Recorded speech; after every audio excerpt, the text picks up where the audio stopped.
Hello everyone, मैं हनी आपका अपने यूट्यूब चैनल पर स्वागत करती हूँ। कैसे आप सभी? आई होप आप सभी अच्छे होंगे और अपनी स्टडी को अच्छे से कर रहे होंगे। चलिए, तो हम जो है आज जो है एसएससी जीडी के लिए कुछ ही मोस्ट इम्पोर्टेंट क्वेश्चंस जो करने वाले हैं, जो कि सेम टू सेम ऐसे ही टपकने वाले हैं एग्जाम में, आपको ऐसे ही दिखने वाले हैं। ठीक है, तो अपना वीडियो एंड तक देखना, अच्छे से देखना, एक एक कॉन्सेप्ट, एक एक क्वेश्चन को जो है क्लियर करते हुए चलना। ठीक है, तो वीडियो स्टार्ट करते बिना टाइम वेस्ट किए। आज का हमारा पहला क्वेश्चन है। देखिए, बहुत ही अच्छा क्वेश्चन है और बहुत ही सिंपल क्वेश्चन है। इसमें क्या बोला गया है, 910 को 3 भागों में इस प्रकार विभाजित कीजिए कि पहले भाग का 1/3, दूसरे भाग के 1/5वें भाग और तीसरे भाग का 1/6 भाग समान है, तब दूसरा भाग कितना होगा, ये हमसे पूछा गया। देखिए, बिल्कुल सिंपल क्वेश्चन है। पहला भाग कितना है, 1/3 है, और दूसरा भाग कितना है, 1/5 है, मतलब 1/5 है, और तीसरा भाग है 1/6 है।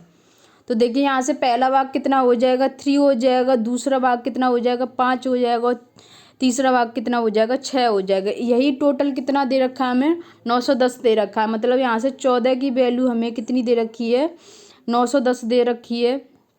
तो यहाँ से 1 की वैल्यू हो जाएगी, वो हो जाएगी 65। हमसे 5 की वैल्यू पूछी गई थी, मतलब दूसरा भाग पूछा गया था।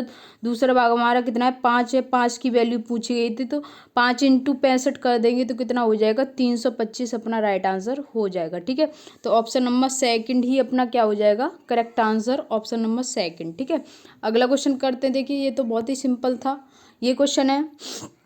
इसमें क्या बोला गया है, एक वस्तु के अंकित मूल्य पर 20% की छूट देने के बाद इसे 120 रुपये में बेचा जाता है। यदि छूट नहीं दी जाती तो लाभ 20% होता। वस्तु का क्रय मूल्य क्या होगा, ये हमसे पूछा गया है। ठीक है, तो सीपी हमें कैसे निकालना है वो समझने की कोशिश कीजिए।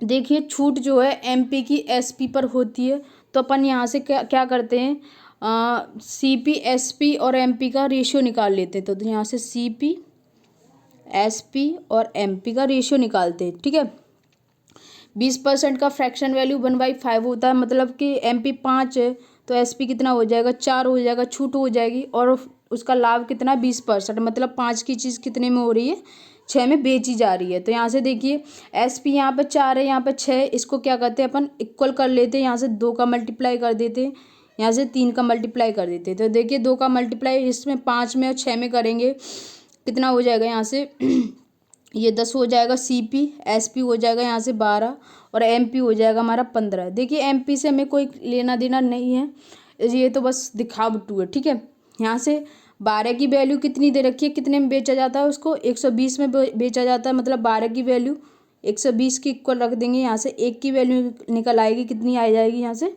10। तो हमसे सीपी पूछा गया है, सीपी हमारा कितना है, 10 है, 10 × 10 कर देंगे, कितना हो जाएगा हमारा सीपी जो है 100 हो जाएगा। यही क्या हो जाएगा हमारा राइट आंसर, मतलब ऑप्शन नंबर 3 ही अपना राइट आंसर हो जाएगा। देखिए, फिर से समझ लीजिए, कोई प्रॉब्लम वाली बात नहीं है इसमें।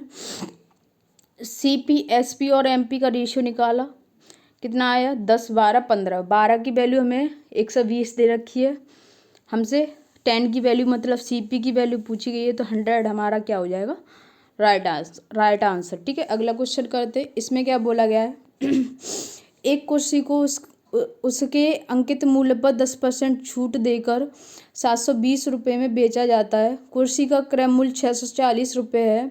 यदि इसे अंकित मूल्य पर बेचा जाता तो लाभ प्रतिशत क्या होगा, ये हमसे पूछा है। मतलब मार्केट प्राइस पर बेचा जाए तो उसका जो है लाभ % क्या होगा, ये हमसे पूछा जा रहा है। तो सबसे पहले क्या करते हैं अपन ये 720 हमें क्या दे रखा है, एसपी दे रखा है, और छूट दे रखी है 10% की, मतलब अब बेचा कितने में जाएगा, उसको 90 में बेचा जाएगा, तो 100/90 कर देंगे। तो देखिए, यहाँ से हमारा जो है एमपी निकल के आ जाएगा 800। कितना आ जाएगा, 800, मतलब कि 640 हमारा सीपी था, एमपी हो गया 800। तो यहाँ से हमसे लाभ % ही पूछा गया है, मतलब डिफरेंस कितना आया, 160 आया। % में निकालेंगे, वो सॉरी लाभ % निकालेंगे, सीपी नीचे आ जाएगा 640, इंटू कर देंगे 100% में निकालने के लिए। तो अपना यहाँ से देखिए 4 बार कैंसिल आउट हो जाएगा, 4 से कितनी बार कैंसिल आउट हो जाएगा, 25 बार, मतलब 25% क्या हो जाएगा अपना करेक्ट आंसर हो जाएगा। ऑप्शन नंबर लास्ट ही अपना राइट आंसर हो जाएगा। ठीक है, अगला क्वेश्चन करते हैं। देखिए इसमें क्या बोला गया है, देखिए बहुत ही शानदार क्वेश्चन है, समझने की कोशिश करना कैसे करना है सॉल्व वो समझिएगा। ठीक है, जब 43, 38, 10 और 11 में से प्रत्येक से x घटाया जाता है तो इस क्रम में प्राप्त संख्याएं समानुपाती होती हैं। ठीक है, समानुपाती होती हैं। फिर हमसे पूछा गया 11x+3 और 9x-2 के बीच मध्यानुपाती क्या होगा, ये हमसे पूछा जा रहा है। तो देखिए बहुत ही सिंपल क्वेश्चन है। सबसे पहले हम संख्या लिख लेते हैं। हमें दे रखी है 43, 38, 11 और 10। ठीक है, ये संख्याएं दे रखी है। तो देखिए समानुपाती हैं एक दूसरे के, तो मतलब इसका डिफरेंस कितना आया, 5 आया, और इसका डिफरेंस कितना आया, 1 आया। ये 1 का डिफरेंस जो आया है वो इसमें मल्टीप्लाई हो जाएगा, और ये 5 जो डिफरेंस आया वो 11 में मल्टीप्लाई हो जाएगा। तो मतलब कितना, और यहाँ से जो डिफरेंस आया कितना आया, 4 आया। वही डिफरेंस जो है किसके इक्वल हो जाएगा, 11 पंजे 55 और 43 एकम 43 के डिफरेंस के इक्वल हो जाएगा। मतलब 4 की वैल्यू कितने के इक्वल हो जाएगी, 12 के। यहाँ से 1 की वैल्यू कितनी आ जाएगी, 3। 3 वैल्यू आने के बाद यही x की वैल्यू जो है 11x+3 और 9x-2 में पुट कर देनी है। तो पुट करने के बाद देखिए 11 थी 33, 33 और 3 कितना हो जाएगा, यहाँ से 36 हो जाएगा। कितना हो जाएगा, 36 है हो जाएगा। यहाँ से देखिए हम लिख लेते हैं, आपको ना समझ आए कि कहाँ से वैल्यू आई। ये 11x+3 में वैल्यू पुट करेंगे तो हमारा जो है कितना आ जाएगा, यहाँ से 36 आ जाएगा। और जो है 9x-2 में पुट करेंगे तो देखिए 9 × 27, 27 में से 2 माइनस करेंगे कितना हो जाएगा, 25 हो जाएगा। तो ये हो जाएगा 25। अब हमें क्या निकालना है, मध्यानुपाती। मध्यानुपाती कैसे निकालेंगे, रूट में कर देंगे 36 × 25 कितना हो जाएगा, यहाँ से रूट में कितना हो जाएगा, ये 900 हो जाएगा। 900 किसका स्क्वायर होता है, 30 का होता है। तो 30 हमारा क्या हो जाएगा, राइट आंसर। मतलब ऑप्शन नंबर 30 अपना राइट आंसर हो जाएगा। आई होप आपको बिल्कुल क्लियर हो गया होगा कैसे सॉल्व हुआ है। फिर से समझ लीजिए, 43 और 38 का डिफरेंस 5 है, 11 और 10 का डिफरेंस 1 है। ठीक है, और 5 और 1 का डिफरेंस 4 है। ठीक है, 4 है, समानुपाती है, इसलिए ये डिफरेंस हमने निकाला है। फिर जो है 5 का मल्टीप्लाई 11 में और 1 का मल्टीप्लाई 43 में, इन दोनों का डिफरेंस 12 आया। जो 12 4 के इक्वल रख देंगे तो 1 की वैल्यू 3 हो जाएगी। 3 का मान 11x+3 और 9x-2 में रखने के बाद हमारा जो आया 36 और 25 आया। हमें मध्यानुपाती निकालना है, तो रूट में 36 × 25 हो जाएगा। कितना हो जाएगा, रूट में 900 हो जाएगा। 900 किसका स्क्वायर होता है, 30 का होता है। यही क्या हो जाएगा, हमारा करेक्ट आंसर। अगला क्वेश्चन करते हैं। देखिए बहुत ही अच्छा क्वेश्चन है और बहुत ही सिंपल क्वेश्चन है। इसे कैसे सॉल्व करेंगे वो समझिएगा। एक कार्य बी द्वारा किए जाने वाले उसी कार्य को 5 दिन कम में पूरा कर सकता है। यदि दोनों मिलकर वही कार्य 11 से 1/9 दिनों में कर सकते हैं तो अकेला बी उसी कार्य को कितने दिनों में कर देगा, ये हमसे पूछा जा रहा है। तो देखिए इस क्वेश्चन को करने का सबसे बेस्ट मेथड है बाय ऑप्शन कीजिए। बाय ऑप्शन करेंगे आपको 2 सेकंड लगेंगे इसको सॉल्व करने में, और बेसिक से करेंगे तो बहुत टाइम लग जाएगा, टाइम वेस्ट होगा, जो कि हमें बिल्कुल नहीं करना है। ठीक है, तो अपन क्या करते हैं, बाय ऑप्शन उठाते हैं। कोई भी ऑप्शन उठा लीजिए, हमने उठा लिया 25। हम देखते हैं हमारी वैल्यू सेटिस्फाई हो रही है या नहीं। ठीक है, यहाँ से देखिए, तो देखिए हमने बाय ऑप्शन ये सॉल्व किया। बाय ऑप्शन करने के बाद देखिए आप समझिएगा, बस कुछ नहीं है क्वेश्चन में, 2 सेकंड का खेल है बस। ठीक है, बी ए जो है बी से कितना कम ले रहा है टाइम, 5 दिन कम ले रहा है। हमने मान लिया ऑप्शन नंबर, हमने 3rd मान लिया है। ठीक है, 5 दिन कम ले रहा है, मतलब ए कितने ले रहा है, 20 दिन ले रहा है, और बी कितने ले रहा है, 25 दिन। तो देखिए यहाँ से क्या करते हैं, इन दोनों का टोटल वर्क मान लेते हैं, मतलब एलसीएम कितना हो जाएगा, 100 हो जाएगा।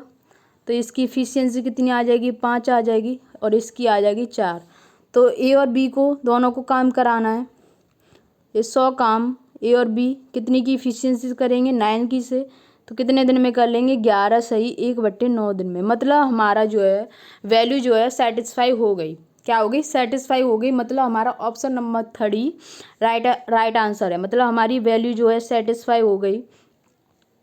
तो हमारा ऑप्शन जो हो जाएगा वो कौन सा हो जाएगा, ऑप्शन नंबर 3 अपना राइट आंसर हो जाएगा। इस क्वेश्चन को करने का सबसे बेस्ट मेथड है बाय ऑप्शन। ठीक है, अगला क्वेश्चन करते हैं।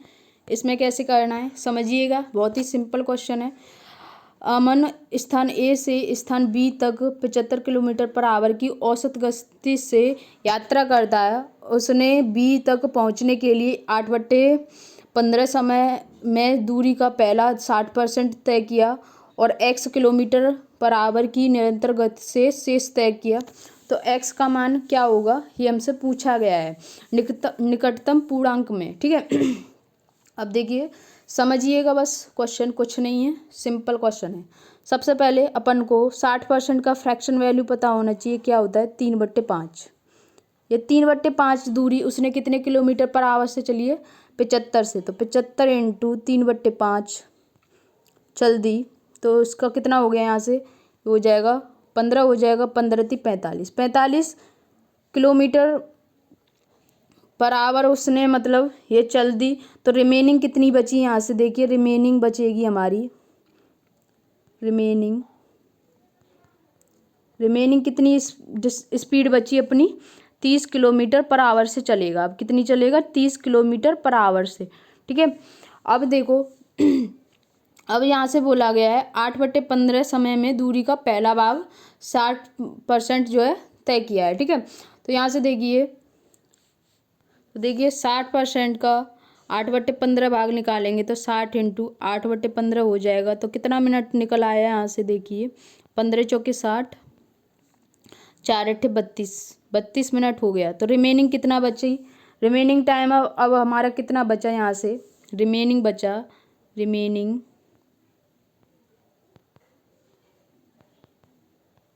रिमेनिंग टाइम कितना बचा, यहाँ से देखिए रिमेनिंग टाइम बचा है हमारा 60 में से माइनस कर देंगे 32, तो कितना बचेगा, 28 बचेगा, 28 मिनट। ठीक है, तो हमसे पूछा गया है x का मान क्या होगा, हमसे x का मान पूछा गया है निकटतम पूर्णांक में। कितना, निकटतम पूर्णांक में। तो 30 × 60, 30 × 60/28 कर देंगे। देखिए 60 कहाँ से आया, 60 हमारा यहाँ से आया, क्योंकि हमें जो है 28 मिनट दे रखे हैं, मिनट में नहीं, इसे आवर में निकालना है। तो देखिए ऐसे करते थे, वैसे तो ऐसे करना था, मैंने डायरेक्ट कर दिया 30/28/60। तो 60 जो है ऊपर पहुँच जाएगा, तो इसीलिए हमने डायरेक्ट लिख दिया है 30 × 60/28। तो हमारा जो आंसर हो जाएगा वह 64 के अप्रॉक्स में आ जाएगा। यही क्या हो जाएगा हमारा राइट आंसर, मतलब ऑप्शन नंबर 2 ही अपना राइट आंसर हो जाएगा। देखिए फिर से समझिए क्वेश्चन को कैसे करना है, फिर समझ लीजिए। 60% का फ्रैक्शन वैल्यू होता है 3/5। उसने 75 किलोमीटर पर आवर से 3/5% चल लिया, मतलब वह 45 किलोमीटर पर आवर से चल दिया। अब रिमेनिंग कितना बचा उसका, 30 बचा, सॉरी ये आया हमारा किलोमीटर, कितना आया, किलोमीटर आया। ये हमें डिस्टेंस निकालनी थी, सॉरी स्पीड निकालनी थी, ये किलोमीटर में हो जाएगा।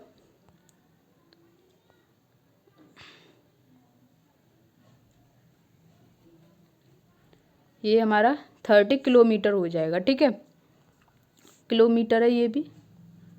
ठीक है, अब हमें रिमेनिंग कितनी डिस्टेंस ट्रेवल करनी है, 30 किलोमीटर। अब 30 किलोमीटर तय करनी है। अब इसका 60% का 8/15 भाग निकाल देंगे तो 32 मिनट हो जाएगा। और रिमेनिंग कितना बचेगा, 28 बचेगा। इस 28 मिनट में, मिनट को आवर में चेंज करेंगे, डिवाइड कर देंगे 60 का।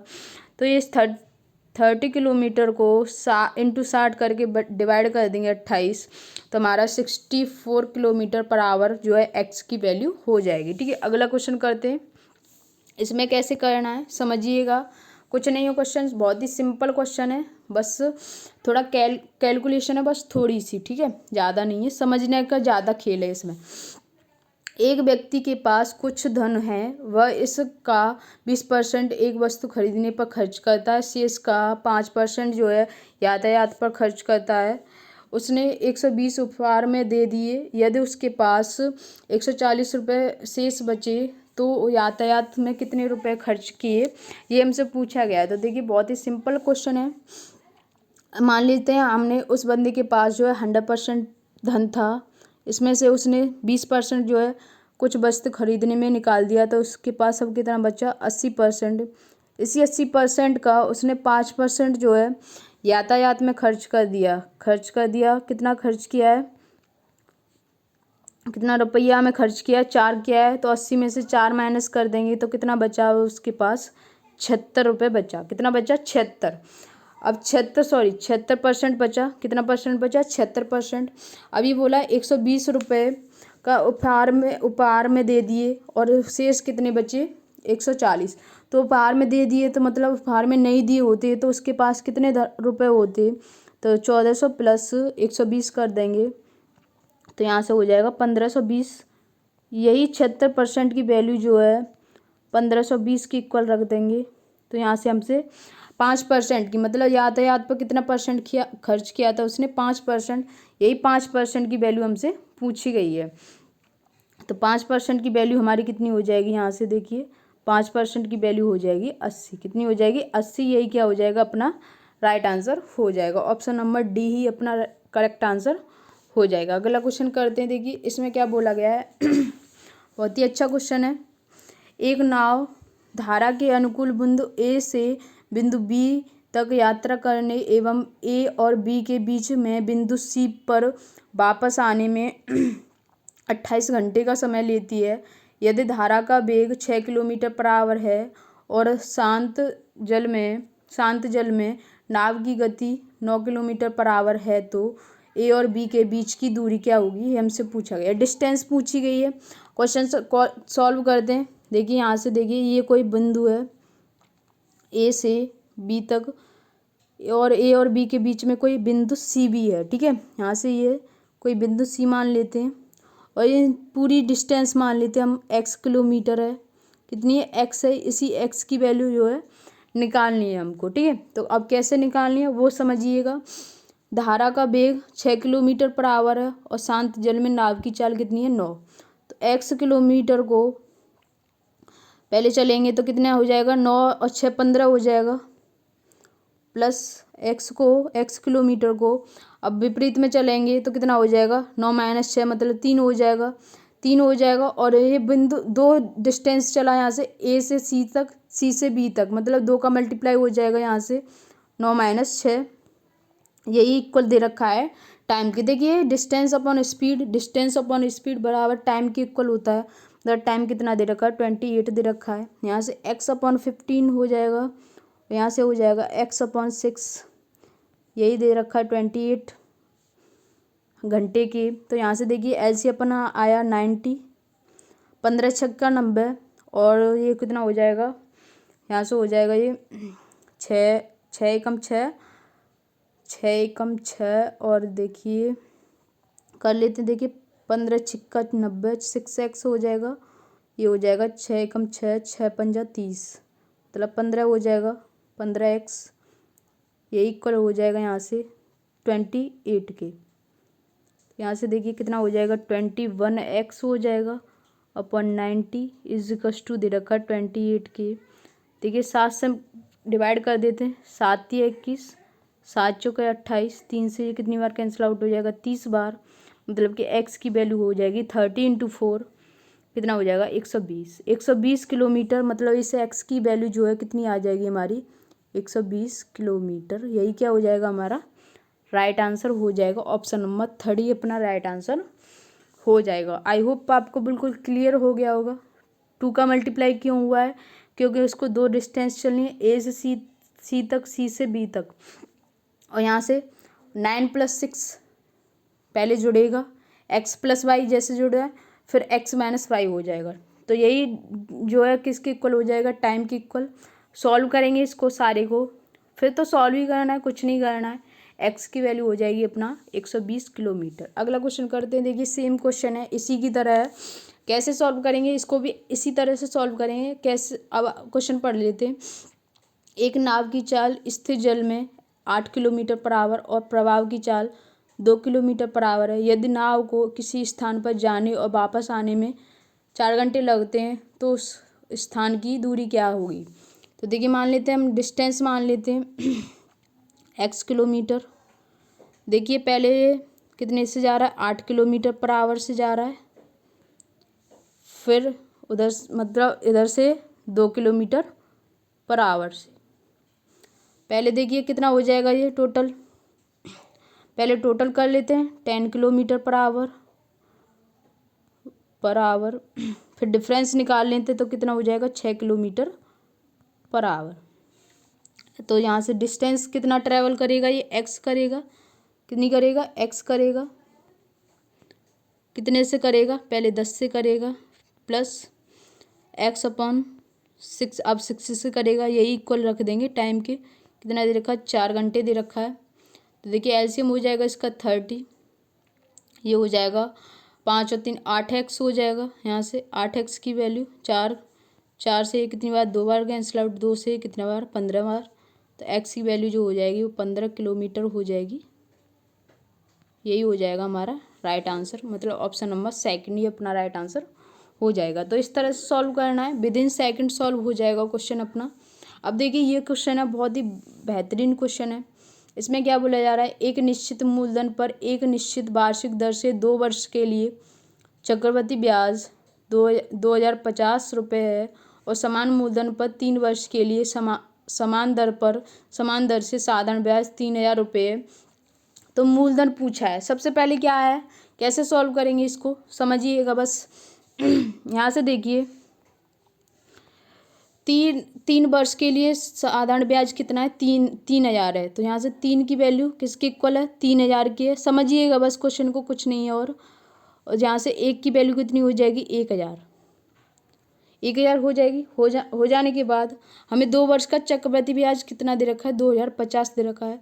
तो हम यहाँ से भी 2000 का निकाल लेते तो कितना हो जाएगा, सॉरी 2 वर्ष का निकाल लेते हैं तो कितना हो जाएगा, ये 2000 हो जाएगा। और 2 वर्ष का चक्रवृद्धि ब्याज कितना दे रखा है, यहाँ से 2050 दे रखा है। दो वर्ष का, कितने वर्ष का है, 2 वर्ष का। तो यहाँ से देखिए रेट परसेंट अपन अब आराम से निकाल लेंगे, कितनी हो जाएगी। इसका डिफरेंस कितना है, 50 है। कितना है, 50। और देखिए रेट परसेंट निकालेंगे तो एक साल का जो है साधारण ब्याज लगेगा, कितना है, 1 साल का 1000 है। और परसेंट रेट में निकालेंगे तो इंटू कर देंगे 100। तो हमारा रेट जो परसेंट हो जाएगा वो 5% आ जाएगा। कितना आ जाएगा, 5% आ गया। अब देखिए क्वेश्चन को कुछ नहीं करना है, सॉल्व करना है डायरेक्ट। कैसे सॉल्व करना है, 5% हमारा क्या आया, रेट आ गया। ठीक है, हमें मूलधन निकालना है और जो है 2 वर्ष के लिए अब इसको साइकिल को चलाना है। तो 5% का फ्रैक्शन वैल्यू आप सबको पता है 1/20 होता है, मतलब कि 20 से 21 और 20 से 21। ठीक है, यहाँ से हो जाएगा ये 400, ये हो जाएगा 441। ब्याज है मतलब 41 की वैल्यू कितनी दे रखी है हमें, 2050 दे रखी थी कि नहीं, दे रखी है। 1 की वैल्यू यहाँ से कितनी हो जाएगी, 1 की वैल्यू हो जाएगी यहाँ से 50 हो जाएगी। देखिए 50 होने के बाद हमसे पूछिए, मूलधन पूछा है, प्रिंसिपल पूछा है, मतलब कि 50 × 400 तो कितना हो जाएगा हमारा मूलधन, 20,000 हो जाएगा। मतलब कि ऑप्शन नंबर हमारा कौन सा करेक्ट हो जाएगा, ऑप्शन नंबर फर्स्ट ही अपना राइट आंसर हो जाएगा। देखिए फिर से समझिए, क्वेश्चन बहुत ही बेहतरीन है। 3 वर्ष का जो है साधारण ब्याज जो हमें दे रखा था, उस 3 वर्ष का साधारण ब्याज 3000 की इक्वल 1 वर्ष का निकाल लेंगे साधारण ब्याज, कितना हो जाएगा 1000। हमें 2 वर्ष का चक्रवृद्धि ब्याज दे रखा है, इसलिए हमने 2 वर्ष का साधारण ब्याज भी निकाला। कितना हो गया, 2000 हो गया। ये साधारण ब्याज और चक्रवृद्धि ब्याज के बीच का डिफरेंस कितना है, 50 का है। 50 का है, 1 वर्ष का वो डिवाइड कर देंगे साधारण ब्याज से, पर रेट परसेंट निकालेंगे तो इंटू कर देंगे 100। 5% जो है इसका रेट परसेंट आ जाएगा। हमें मूलधन निकालना है, 2 साल चक्रवृद्धि ब्याज दे रखा है तो 2 साल के लिए 20 से 21, 20 से 21 2 साल के लिए चलाएंगे, कितना हो जाएगा 400 से 441। यही 41 की वैल्यू डिफरेंस में कितने के इक्वल दे रखी है चक्रवृद्धि ब्याज में 2050 की। एक की वैल्यू हो जाएगी 50 की। हमसे मूलधन पूछा गया, मतलब 400 की वैल्यू पूछी गई थी, तो हमारा 20 जो है करेक्ट आंसर हो जाएगा। ठीक है, आई होप आपको बिल्कुल क्लियर हो गया होगा। ठीक है, अगला क्वेश्चन करते हैं। इसमें क्या बोला गया है एक व्यक्ति 2 वस्तुएं बेचता है जिनमें से प्रत्येक का मूल्य जो है 9180 है। उसे एक वस्तु पर 8% का लाभ होता है और दूसरी वस्तु पर 15% की हानि होती है। उसका कुल लाभ या हानि कितना होगा, ये हमसे पूछा गया है। अब समझिए क्वेश्चन कैसे सॉल्व करते हैं, करना स्टार्ट करते हैं। देखिए, सबसे पहले आपको 8% का फ्रैक्शन वैल्यू पता होना चाहिए, 2/25 होता है। ठीक है, ये मैं बार बार लिखती हूँ, आपको याद भी हो गए होंगे अब तो।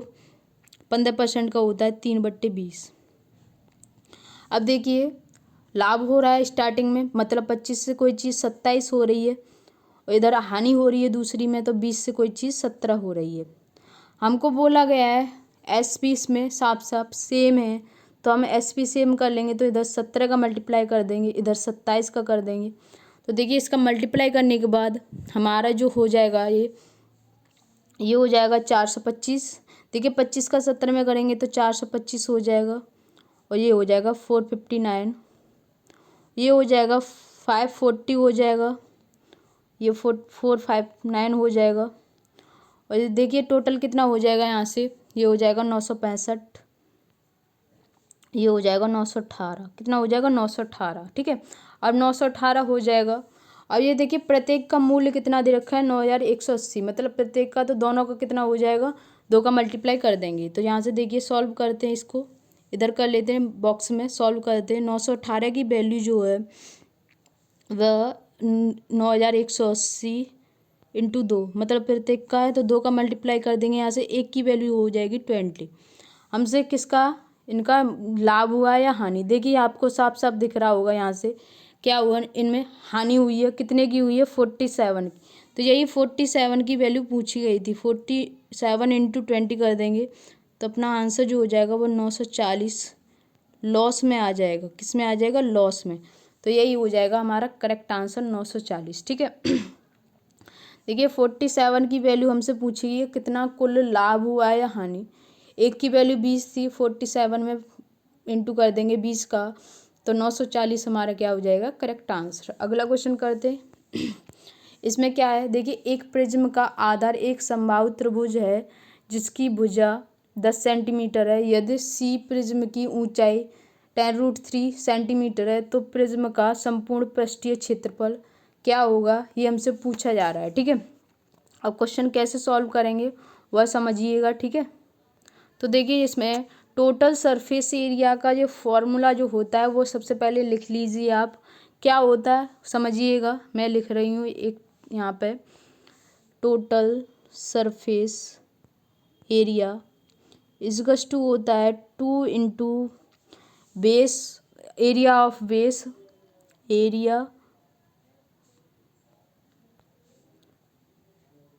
Area of base. ठीक है, बेस है, इसको बेस, और प्लस पेरीमीटर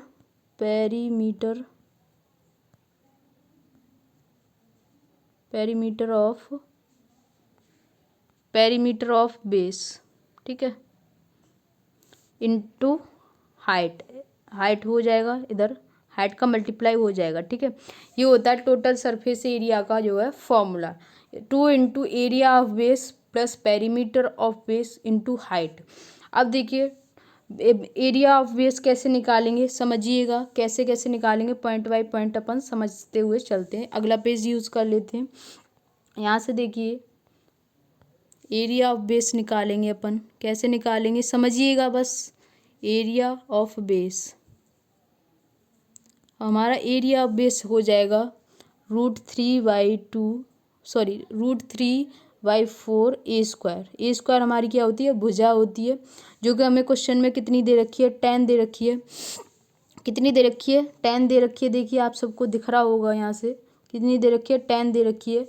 तो यहाँ से देखिए √3 बाई 4 इंटू 10 का स्क्वायर कर देंगे 100 हो जाएगा। तो ये कितनी बार कैंसिल आउट हो जाएगा, इससे 25 बार हो जाएगा। तो हमारा कितना हो जाएगा, एरिया ऑफ बेस 25√3 हो जाएगा। कितना हो जाएगा, 25√3। अब आगे क्या निकालना है हमें, पेरीमीटर ऑफ बेस।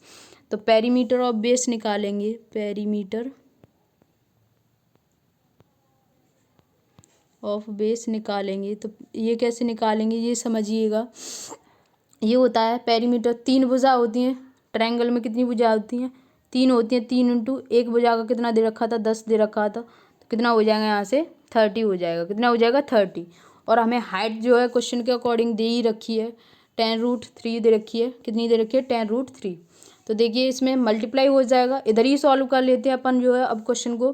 देखिए हमने एरिया ऑफ बेस कितना निकाला था, 25√3। तो 2 इंटू 25√3 प्लस कितना हो जाएगा, पेरीमीटर ऑफ बेस कितना निकाला है हमने, ये निकाला 30 इंटू कर देंगे 10√3। हाइट कितनी दे रखी है, 10√3। तो यहाँ से देखिए 50√3 हो जाएगा। ये कितना हो जाएगा, 300√3। तो हमारा जो आंसर जो हो जाएगा वो हो जाएगा 350√3। कितना हो जाएगा, 350√3। यही क्या हो जाएगा, टोटल सरफेस एरिया हो जाएगा। किसका, प्रिज्म का। प्रिज्म का टोटल सरफेस एरिया कितना हो गया, 350√3। देखिए फिर से समझिए, सबसे बड़ा खेल इसमें फॉर्मूला का है। फॉर्मूला आपको पता है तो आप क्वेश्चन सॉल्व कर सकते हैं। इसका फॉर्मूला होता है 2 into area of base plus perimeter of base into height. यहाँ से हमने एरिया ऑफ बेस निकाला हमारा जो है, देखिए एक भुजा दे रखी है इसको 10 सेंटीमीटर। तो एरिया ऑफ बेस होता है, इसका फॉर्मूला होता है √3/4 ए स्क्वायर। ए स्क्वायर क्या है, हमारी भुजा है। तो हमारे यहाँ से कितना हो जाएगा, 25√3। और जो है पेरीमीटर ऑफ बेस, पेरीमीटर क्या होता है, 3 इंटू भुजा होता है। तो कितना हो जाएगा, 3 इंटू 10 हो जाएगा। और हाइट हमने दे ही रखी है क्वेश्चन में, 10√3। सॉल्व किया, हमारा 350 जो है करेक्ट आंसर हो जाएगा। अगला क्वेश्चन डिस्कस करते हैं। देखिए इसमें क्या बोला गया है, एक शहर की जनसंख्या 8000 है। यदि पुरुषों की संख्या में और महिलाओं की संख्या में 12% की वृद्धि होती है तो 8680 हो जाएगी। शहर में महिलाओं की संख्या क्या होगी, ये हमसे पूछा गया है। तो इसका सबसे बेस्ट मेथड है, इसको जो है एलिगेशन से करो। कैसे करना है सॉल्व वो समझिएगा बस, ठीक है। कैसे सॉल्व करना है वो समझना, ठीक है। यहाँ से देखिए ये जो है पहले स्टार्टिंग में जनसंख्या कितनी थी, 8000 थी। अब कितनी हो गई है, 8000 थी, अब कितनी हो गई है, 8680। कितना जो है इंक्रीजमेंट हुआ है, 680 का हुआ है। कितने पे हुआ है ये, 8000 पे हुआ है। परसेंट पे निकालेंगे तो इंटू 100 कर देंगे तो कितना हो जाएगा, देखिए 000 से 000 कैंसिल आउट हो जाएगा। यहाँ से हो जाएगा ये 8 8 64। कितना बचेगा, यहाँ से 4 बचेगा। मतलब 8.5% का इंक्रीजमेंट हो गया है, ठीक है। तो अपन क्या करते हैं, इसमें एलिगेशन लगाते हैं। देखिए यदि पुरुषों की संख्या और महिलाओं की संख्या में 12% की वृद्धि हो जाती है। तो देखिए यहाँ से थोड़ा क्वेश्चन जो है कट गया है। यहाँ पे पुरुषों की जनसंख्या में कितना वृद्धि हो रहा है, 8% का, और महिलाओं की में 12% का। तो देखिए यहाँ से क्या करते हैं, अपन एलिगेशन लगाते हैं। तो देखिए पुरुषों की संख्या में 8% का इंक्रीजमेंट और महिलाओं की संख्या में और जो है 12%, और टोटल ऑफ कितना इंक्रीजमेंट है, 8.5% का। अपन जो है यहाँ से रेशियो एलिगेशन लगाया। एलिगेशन लगाने के बाद देखिए यहाँ से डिफरेंस कितना हो जाएगा, 12 में से 8.5% जो है माइनस करेंगे तो यहाँ से बचेगा 3.5%। और यहाँ से कितना बचेगा, ये 0.5। कितना बचेगा, 0.5। तो देखिए यहाँ से पॉइंट से पॉइंट कैंसिल आउट हो जाएगा, परसेंट से परसेंट कैंसिल आउट हो जाएगा। ये हो जाएगा 7:1। कितना हो गया, 7:1। तो हमसे क्या पूछा गया है, टोटल ऑफ स्टार्टिंग में कितनी थी, 8000 थी। हमसे महिलाओं की जनसंख्या पूछी गई है। तो देखिए 8 की वैल्यू टोटल ऑफ कितनी दे रखी थी, 8000 थी। और हमने 1 की वैल्यू निकालनी है। 1 की वैल्यू कितनी हो जाएगी, 1000 हो जाएगा इसका करेक्ट आंसर। तो देखिए एलिगेशन से करेंगे, बहुत ही शॉर्ट में हो जाएगा और एक्स वगैरह मान के करेंगे तो थोड़ा लॉन्ग मेथड पड़ जाएगा, बट उससे भी आंसर हो जाएगा। ठीक है, फिर से समझिए। देखिए यहाँ से 8,000 थी स्टार्टिंग में जनसंख्या, फिर बढ़ चढ़ के कितनी हो गई 8,680। कितना इंक्रीजमेंट हुआ 680 का हुआ, कितने पे हुआ है 8,000 पे हुआ है, परसेंट में निकालेंगे इंटू कर देंगे 100। टोटल ऑफ उसका इंक्रीजमेंट जो हुआ है 8.5% का हुआ है। कितने का हुआ है 8.5% का। अब फिर उसमें पुरुषों में कितना था 8% इंक्रीजमेंट था और महिलाओं में 12% का इंक्रीजमेंट था। तो हमने लगा दिया यहाँ से एलिगेशन लगाने के बाद इनका जो रेशियो जो आया 7:1 आया। अब देखिए 8 की वैल्यू जो है 8,000 के इक्वल रखती, हमसे 1 की मतलब यहाँ से 1 की वैल्यू पूछी गई थी, तो कितना हो जाएगा महिलाओं की जनसंख्या कितनी हो जाएगी 1,000। पुरुषों की पूछी होती 7,000 हो जाती, और टोटल ऑफ हमें दे ही रखा है 8,000 दे रखा है। ठीक है, अगला क्वेश्चन करते हैं यहाँ से। देखिए अगला क्वेश्चन भी बहुत ही अच्छा क्वेश्चन है। 2018 में एक कॉलोनी की जनसंख्या 54,000 हो गई, जो 5% प्रतिवर्ष की दर से बढ़ रही है। 2 साल पूर्व कॉलोनी की आबादी ज्ञात कीजिए। 2 वर्ष पहले की पूछी गई है। इंक्रीजमेंट हो रहा है 5% से, मतलब 20 से कोई चीज़ 21 हो रही है। 2 साल के लिए है तो 2 साल के लिए 20 से 21 हो जाएगा, तो कितना हो जाएगा ये 400 हो जाएगा। ये कितना हो जाएगा 441 हो जाएगा। ठीक है, कितना हो जाएगा 441 हो जाएगा। सही है ना, मतलब कि हमको जो है 441 की वैल्यू दे रखी है 54,000, तो 2 वर्ष पहले की पूछी गई है, तो हमसे 400 की वैल्यू जो है पूछी गई है, तो कितना हो जाएगा। देखिए आप अपने फ़ोन से किसी से जो है इसका डिवाइड करके 441 का 54,000 में उसमें जो है 400 से मल्टीप्लाई कर देंगे, वही क्या हो जाएगा यहाँ पे अपना आंसर निकल के आ जाएगा। ठीक है, अपने आप फ़ोन से कैलकुलेट करना, जस्ट आंसर हो जाएगा। ठीक है, अगला क्वेश्चन करते हैं। देखिए इसमें क्या बोला गया है, एक लकड़ी की मेज़ पर उसके क्रय मूल्य से 50% अधिक मूल्य अंकित किया गया तथा अंकित मूल्य पर 12% और 20% की 2 क्रमागत छूट प्रदान की गई, तो लाभ प्रतिशत की गणना कीजिए। लाभ परसेंट हमें फाइंड करना है, तो देखिए कैसे फाइंड करेंगे समझिएगा। क्वेश्चन बहुत ही सरल है। इसमें जो है सबसे पहले क्या करते हैं अपन, 2 क्रमागत छूट रहे हैं 12% की और 20% का इसका सक्सेसिव निकाल लेते हैं। तो देखिए 12 माइनस 20 माइनस माइनस प्लस हो जाएगा, 12 इंटू 20/100 हो जाएगा। तो यहाँ से देखिए कितना हो जाएगा, ये हो जाएगा 32 माइनस का 32, यहाँ से कितना हो जाएगा 2.4। तो यहाँ से हमारा बचेगा 29.6%। अब हमें 50% से और 29.6% का सक्सेसिव फिर से निकालना है, वही हमारा क्या हो जाएगा लाभ परसेंट की गणना हो जाएगी। तो यहाँ से 50 माइनस 29.6 माइनस 50 इंटू 29.6/100। तो देखिए आप सॉल्व करेंगे, इसको सॉल्व करने के बाद अपना जो आ जाएगा आंसर 11.76%, मतलब 11.76% जो है अपना राइट आंसर हो जाएगा। ठीक है, फिर से समझिए। सबसे पहले इसमें 12 और 20 का 2 क्रमागत छूटे, इसका सक्सेसिव निकाला। फिर जो बचेगा उसका जो है 50% से सक्सेसिव निकालेंगे, वही हमारा क्या हो जाएगा लाभ परसेंट हो जाएगा, मतलब 11.76% जो है अपना आंसर हो जाएगा। ठीक है, आई होप आपको बिल्कुल क्लियर हो गया होगा, एक एक पॉइंट एक एक बातें समझ में आ गई होंगी। आज का वीडियो यहीं तक रखते हैं। अगर वीडियो पसंद आए तो एक लाइक कर देना, शेयर कर देना, सब्सक्राइब कर लेना चैनल को अभी तक ना किया हो। Thank you so much all of you, thank you so much.